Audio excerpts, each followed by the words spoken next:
और कठपुतली आप हैं। मैंने तो आपको क्लियर कर दिया ना। मैं तो यही समझता हूँ कि ये न्यूट्रल हो गए हैं, तो अब गिला किस बात का है, अब शिकवा किस बात का है, और किसको कठपुतली कह रहे हैं और किसको नहीं, कठपुतली वो बनाने क्लियरली वाला कह आपको रहे नहीं, हैं। वो कठपुतली बनाने वाली एस्टेब्लिशमेंट। बिस्मिल्लाहिर्रहमानिर्रहीम, अस्सलाम वालेकुम नाज़रीन कराम, मैं हूं अब्दुल बासित स्वाति और आप देख रहे हैं मेरा डिजिटल चैनल। नाज़रीन कराम, पहले आप ये वीडियो देखिए, फिर इस पर डिटेल में बात करते हैं। हमारी कोलिशन गवर्नमेंट में वजीर खारजा थे जी। उनको नहीं चाहिए कि वो इस तरह की अल्फाज इस्तेमाल करें किसी के लिए भी, वरना फिर 2018 की जो सिंध की गवर्नमेंट थी उसको क्या कहा जाए, क्या उसको भी सहूलतकारी का नाम दिया जाए, क्या उसको भी कठपुतली कहा जाए, क्या उसके लिए भी इस्तेमाल नहीं, की बट जाए? एक मैं ये बात करना नहीं चाहता। तारड़ साहब, एक बात है ना, तो जरदारी ये फरमा रहे हैं कि देखिए जी, हमारे केसेस तो नहीं जो हुकूमत में आए जिन्होंने माफ करवाए। अब केसेस एसेंशियली माफ किसने करवाए? शब का हुआ, हमजा शहबाज शरीफ साहब का हुआ, सलमान शहबाज शरीफ हुआ, ये केसेस उनको एक्विटल्स मिले हुकूमत में आने के। तो क्लियर रेफरेंस अगेन शहबाज साहब पे, यानी प्राइम मिनिस्टर के ऊपर उनका। एक बात आपने अब ये सवाल किया है जी, तो मैं इसको ही कहना मुनासिब समझता हूँ, किस केस ना गुमी ना रहे, हमारी जितनी वो मेरिट पे हुई हैं एहतसाब अदालतों में। आप भी एक लॉयर इल्म है, आप जानते हैं कि 265 के जी, की एप्लीकेशन डाली जाती है, तो बरियत की एक एप्लीकेशन या आता है किसी एक केस में डालते हैं। इसलिए काइंडली ये नई मड स्लिंगिंग मत करें, हम इस डर्टी गेम में नहीं डलना चाहते इल्जाम तराशी की। आप अपनी सियासत करें, सिंध की परफॉर्मेंस बताएं लोगों को, अच्छा काम हुआ है सिंध में, मैं ये नहीं कहता कि नहीं हुआ। मुर्जा वहाब साहब की बड़ी इज्जत है, उन्होंने अच्छा काम किया है, उन्होंने हेल्थ के सेक्टर में बड़ा काम किया है। आप अपनी परफॉर्मेंस बताएं।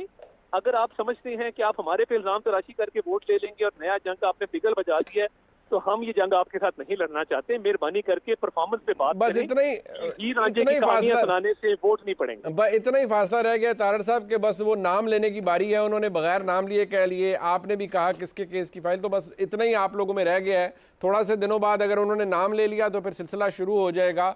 एक ज़माने में था कि मरियम बीबी ने कहा, वो फिर बिलावल साहब ने कहा सिलेक्टेड, और फिर सब कुछ हो गया, वो शुरू हो गया। तो ये इतना ही फासला रह गया। बट तारड़ साहब, आपकी मेहरबानी, आप ज़रा साथ रहिएगा मेरे। शुएब शाहीन साहब, ये इंपॉर्टेंट बात है कि पहले तो पीटीआई शायद अकेली थी और इस पूरे मामले में, लेकिन अब जहां, क्योंकि अब आप कोर कमेटी के रुकन है, आज आपका एलामिया भी जारी हुआ है, आपने सदर से कहा है कि सदर साहब फौरी तौर पर आईनी रिक्वायरमेंट है कि वो इंतखाबात का ऐलान करें और डेट दें आर्टिकल 48(5) के तहत। बट सवाल ये है कि क्या आप महसूस कर रहे हैं कि पाकिस्तान पीपल्स पार्टी को भी कोई रियलिटी चेक मिला है रिसेंटली कि ये उनके साथ भी कोई हादसा हो रहा है या हाथ हो चुका है और उन्हें अंदाज़ा नहीं था? देखिए, पहली बात तो यह है कि पीपल्स पार्टी के बारे में तो मैं सिर्फ यही कहूँगा कि देर आयत दुरुस्त आयत। लेकिन जो उन्होंने बारूदी सुरंगें बिछानी थी इस मुल्क के साथ, कौम के साथ जो जुल्म किया, वो सब 16 महीनों में सारे ये शरीक के कार रहे हर तरह के गलत हरकत में, इस मुल्क को डुबाने में। और फिर जाते जाते आप देख लेंगे जिस तरह जुमा बाज़ार क़ायम किया इन्होंने,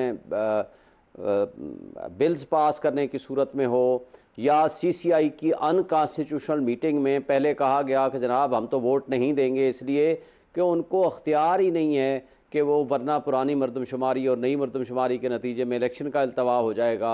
और फिर साथ वो उस रेजोल्यूशन में भी साथ साथ रहे जिसमें कहा गया कि नहीं जनाब 90 डेज़ में इलेक्शन नहीं होने चाहिए। KPK और पंजाब की असम्बली के सुप्रीम कोर्ट के 1 मार्च 2023 और 4/4/2023 के फैसलों का जिस तरह मजाक उड़ाया गया, इनके साथ वो शरीके कार रहे, गो के बैक पे रहे, लेकिन पूरी तरह शरीके कार रहे और शरीके जुर्म रहे।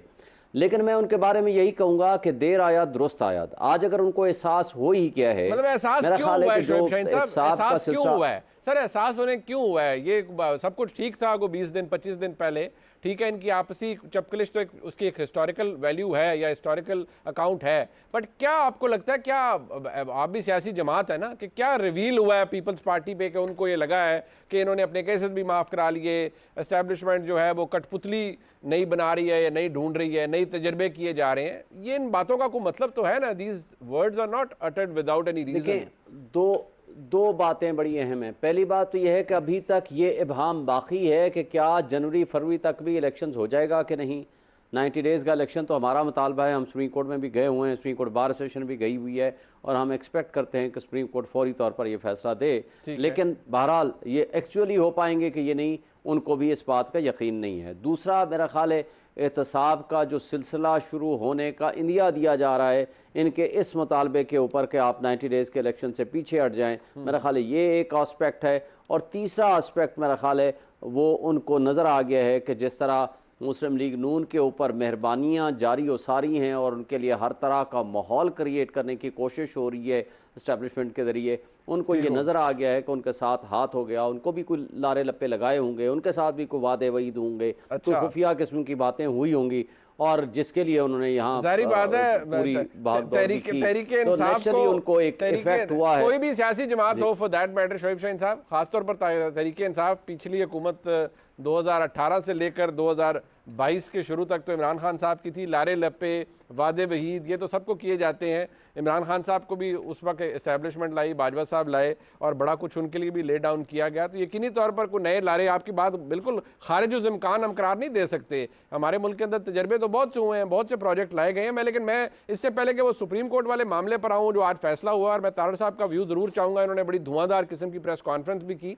लेकिन मैं नुसरत जावेद साहब आपसे पूछना चाहूँगा, सर ये क्या वो finally the cookies have started to crumble, क्या हम ये कहेंगे कि पीपल्स पार्टी हैज़ रियलाइज्ड, या आपको लगता है कि नहीं उन्हें बस कहीं से जवाब हो गया या रिवील कुछ हो गया उनके सामने and they have come to know कि नहीं यार ये तो कोई और ही काम है? मेरा अपना ख्याल है जी अभी जवाब तक की तो नौबत नहीं पहुंची है। देखिए ये सिस्टम जो होता है ना, इसमें व्हील्स इनटू व्हील्स होते हैं, ठीक, और आप अच्छी तरह समझते हैं कि कोई इस तरह की वर्टिकल किस्म की और बहुत क्लियर एक डिफ़ाइन तो नहीं होता, मुख्तलिफ़ किस्म का तजर्बात करने का हमारे यहाँ, क्योंकि देखिए सर वो कंटिजेंसी प्लान्स बहुत लिखे हुए होते हैं, तो उन फाइलों को इस्तेमाल कर। नाज़रीन इकराम, आपने वीडियो देखी, अता तारड़ साहब मनीफ फारूक साहब के प्रोग्राम में तशरीफ़ फरमा थे, इलेक्शन के हवाले से बातचीत हुई, लेकिन सबसे अहम जो बात थी वो बिलावल भुट्टो जरदारी का जो रिसेंट एक स्टेटमेंट उनकी सामने आई उस हवाले से। चूँकि उन्होंने एक तो ये कहा कि मैं आसिफ अली जरदारी के हर बयान का पाबंद नहीं हूँ, उनका हुक्म घर की हद तक तो मैं मानूंगा, लेकिन जब बात सियासत की होगी तो उसके लिए मैं CCI यानी कि सेंट्रल कमेटी का जो फैसला होगा उस का पाबंद हूँ, और जो अवाम का फैसला होगा उस अवाम के फैसले का पाबंद हूँ। 90 दिन के इलेक्शन के हवाले से बिलावल भुट्टो जरदारी साहब ने कहा कि इलेक्शन कमीशन जो है 90 दिन के अंदर अपना शेड्यूल जारी करे और इलेक्शन करवाए, चूँकि ये उनकी आइनी जिम्मेदारी है। निगरान हुकूमत को भी आड़े हाथों लिया, निगरान हुकूमत से कहा कि आप केयर टेकर बने, चेयर टेकर न बने, चूँकि आपको निगरान हुकूमत के लिए लाया गया है। नाज़रीन इकराम, बिलावल भुट्टो जरदारी ने अपने तीरों के नश्तर जो सीधे किए वो PMLN भी उससे न बच सकी, जिसके हवाले से सवाल किया गया था तारड़ साहब से कि आप तो कठपुतली हैं, जिस पर अता तारड़ साहब को काफ़ी बुरा भी महसूस हुआ। और आपने देखी है वीडियो जो उनको आड़े हाथों लिया मनीफ फारूक साहब ने, जो तिरछी किस्म की गुफ्तगू आपने सुनी। तो अता तारड़ साहब ने कहा कि बिलावल भुट्टो और पाकिस्तान पीपल्स पार्टी अपने मंसूबे गिनवाए, अपनी परफॉर्मेंस बताए, ये ना करे कि हम पर आकर तनकीद करें।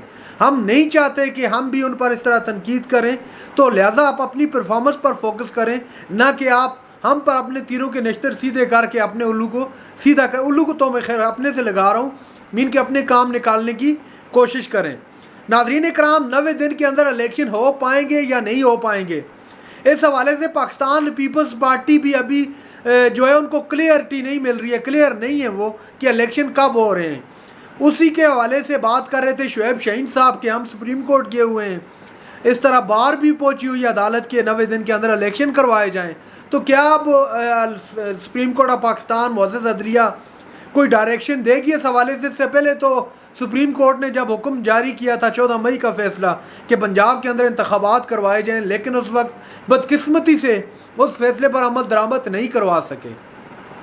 लेकिन अब की बार अगर फैसला सुना देती है सुप्रीम कोर्ट ऑफ पाकिस्तान, तो इम्प्लीमेंटेशन के लिए वही सवालिया निशान है जो 14 मई के लिए था। नाज़रीन इकराम, ये थी आज की हमारी वीडियो। चैनल पर जो नए चैनल को सब्सक्राइब कर लें। अगली वीडियो तक के लिए अल्लाह नेगबान।